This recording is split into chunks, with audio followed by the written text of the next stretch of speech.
Can we hear Dottie snoring? Oh my God, listen.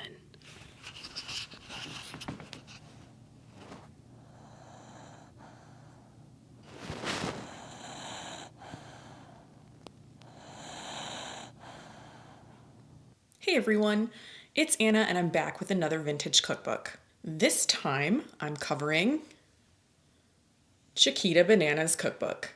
That's right, we have an entire cookbook devoted only to banana recipes. Bananas. This book was published in 1947, so it is the oldest book that I've covered so far, but it is not the oldest book in my collection. Rather than diving right into the recipes, this book starts with a section called Decorate with Fruit. Did anyone else's grandma have those fake grapes? Mine did. Mine definitely did. All the grandkids wanted to play with them all the time and they were eerily realistic. We've got fruit and a book. A long, narrow basket fits nicely on a bookshelf, and the shape and height contrast with the books.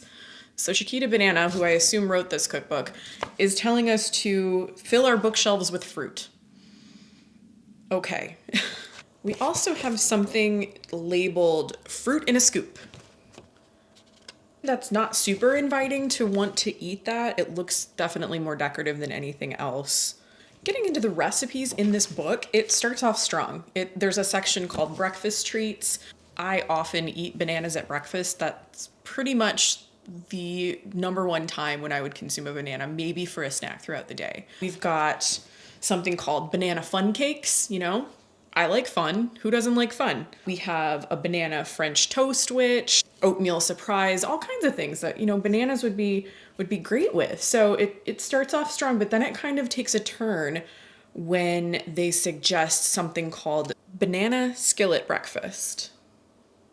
Here's what's in banana skillet breakfast. We have 2 tablespoons of butter or margarine, fine. 1 slice of ham, okay. 2 firm bananas, all right, I'll stick with it. And then 2 eggs. So basically it sounds like you're supposed to fry the bananas in the pan with ham and then break your eggs, cook them, and then consume it that way. I'm not completely against this. It's just a little unusual. It's not something that I've ever seen before. So again, sticking with this cookbook just to see what else is coming along. We've got shakes, banana shakes and smoothies. Those are really popular right now. That's when we get to the salad section. And guess what? It's a savory gelatin mold. Because of course. I admit I've never thought of using banana in a salad dressing. I can see where it has a very mild flavor, not, something that's maybe super obvious if it's just not a super ripe banana. But I did happen upon something called Southern dressing. I'll read through the ingredients and process on this. Combine the following ingredients and mix until well blended. 1 mashed ripe banana, 1/2 cup mayonnaise, 2 tablespoons of peanut butter, and 1 tablespoon of milk. Again, this was very unusual to me. It was something that I've never thought about. I've never heard of this, but still wanted to keep an open mind. So I looked for this and found that there's actually a similar recipe for something called like banana peanut salad, peanut butter banana salad. There seemed to be a lot of variations. And it did seem like it was a Southern recipe. I found several food bloggers who wrote about this saying, this recipe has been in my family for 100 years. So it must be something that exists, just something I've never heard of.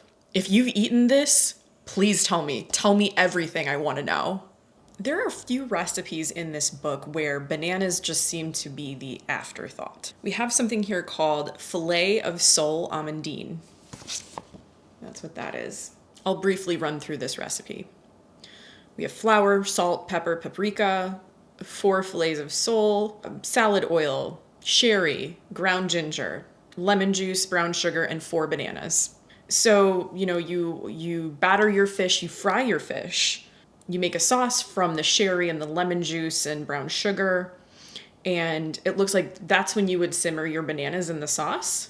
And then you place the bananas beside the fish. So they're kind of like a little added something something. They're not the main event here. It's just like fry some fish, put a banana next to it. There's also a recipe for banana meatloaf. Again, not something I've ever thought about before. I could see where it might work in order to not dry the meatloaf out. I think if you had bananas that were not super ripe and you mashed them and the flavor was just kind of mild and not that noticeable, you'd probably be fine. And nobody would be like, oh, there's bananas in my meatloaf. There's a recipe in here that I'd really like to try. It's not the recipe that I will be cooking today. Sweet potato surprise. I love sweet potatoes. This sounds like something that I would really love. It's got, of course, the sweet potatoes, butter, salt, pepper. Got your orange rind, good old orange rind, sugar, egg, bananas, and crushed ginger snaps. That sounds like a great time. That sounds delicious. I would for sure love to try this. Here's another recipe where bananas just kind of show up as an afterthought. It's like bananas are that coworker that you don't know very well, but you don't necessarily dislike. And they overhear that you're having a party and they say, oh, you're having a party. And you're like, sure, of course, but you don't actually expect them to show up. That's what this reminds me of. So this recipe is called steak a la Stanley. Also, who is Stanley? I don't know. He likes bananas. So basically you're broiling some steaks and then you're sauteing bananas and then you're just kind of like putting it next to the steak. Getting to the recipe that I'm going to cook today.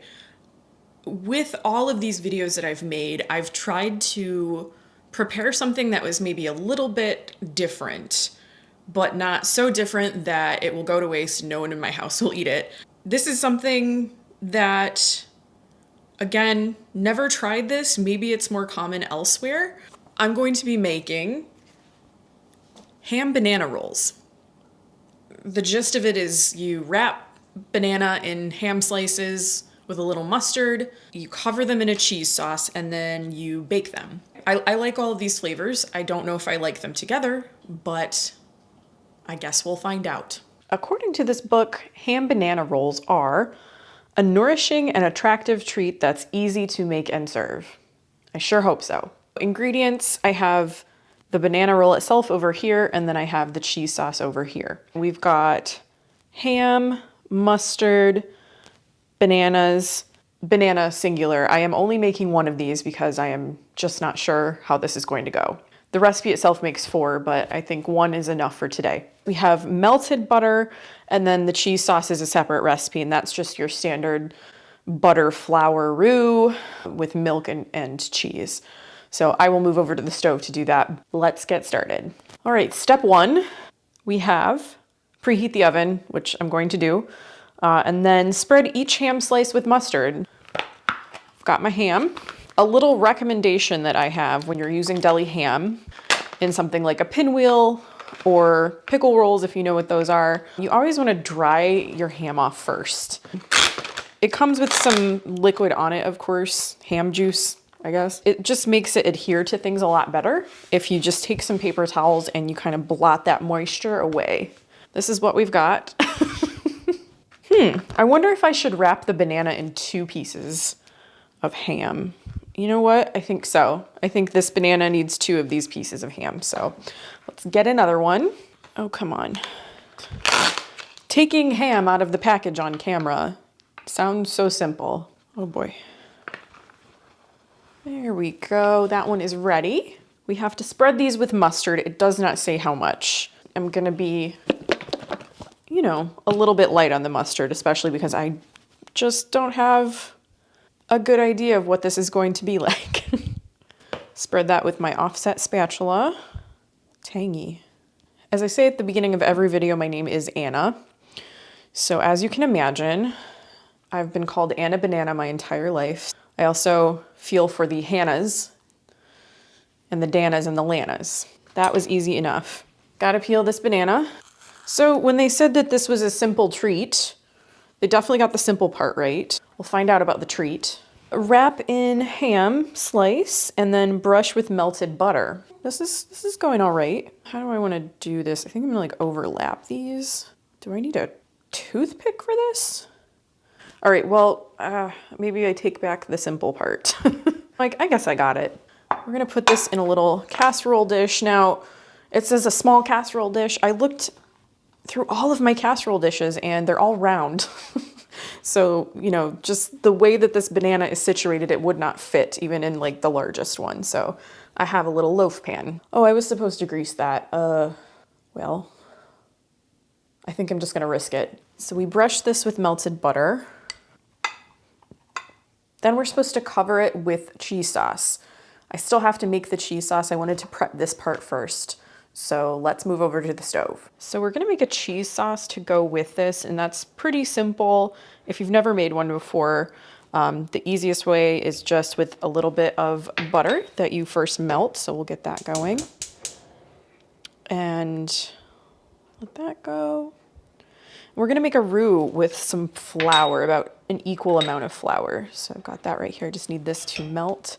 If you remember in my Dishes Men Like video, we made the cheese sauce by mixing actual cheese into liquid, which it just didn't really work out very well. So I think this one will be a little bit better. This is what I'm used to doing. Let that melt.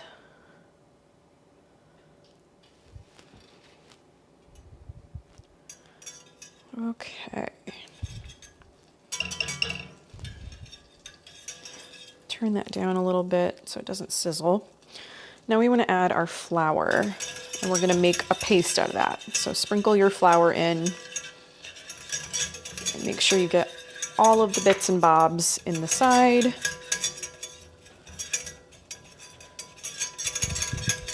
Once you've added your flour, you just want to cook it for like a minute in order to remove some of that raw flour taste. And then you're going to slowly add your milk. So just a little bit at a time. You're going to keep stirring constantly until that's incorporated. See how that's going? Go a little bit more. Whoops, dropped a little on the stove, but that's okay. Oh, that.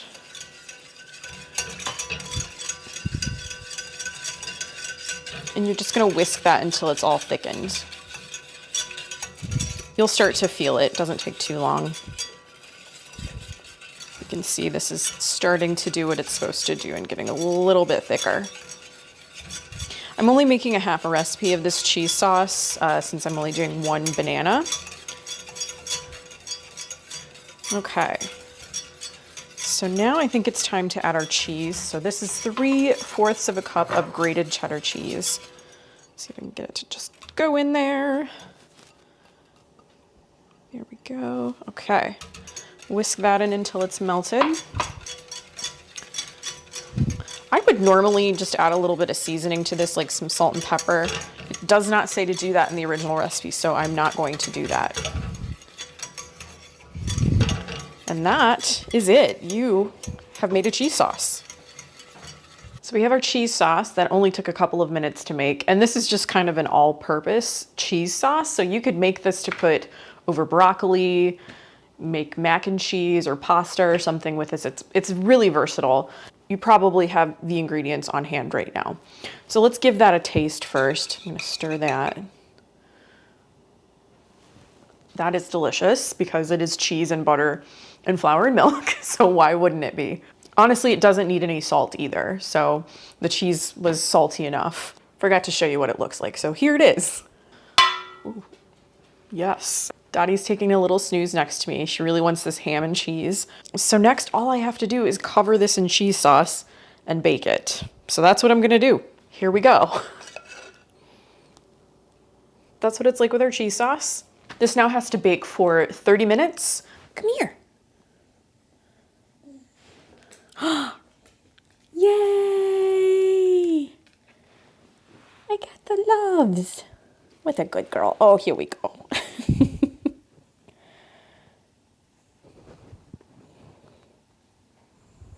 Oh.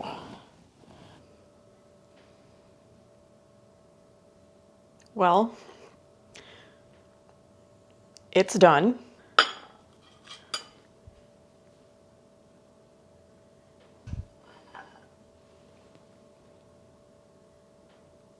I am aware of what this looks like and we're not going to talk about it. Moving on. Let's give it a taste.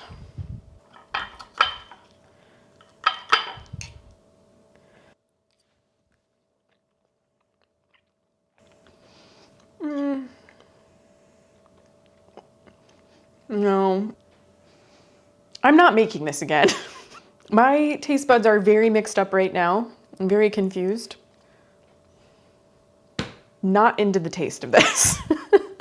Yeah, okay.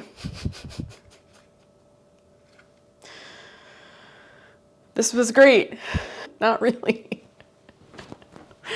That was Chiquita Banana's cookbook. Will I be revisiting? Not for a while. Thanks again for watching. I love doing this. If you have any questions, if you have any comments, if you have books that you would like to see me cover, please let me know in the comments down below. I'll see you in my next video. Bye. Okay, hold on. Hold on. I cannot believe that I forgot about this. Hey, it's me, editing Anna. I completely forgot that the bananas that we have today are not the same as the bananas that we had in 1947 when this book was published. The bananas we have most commonly in US grocery stores today are Cavendish bananas.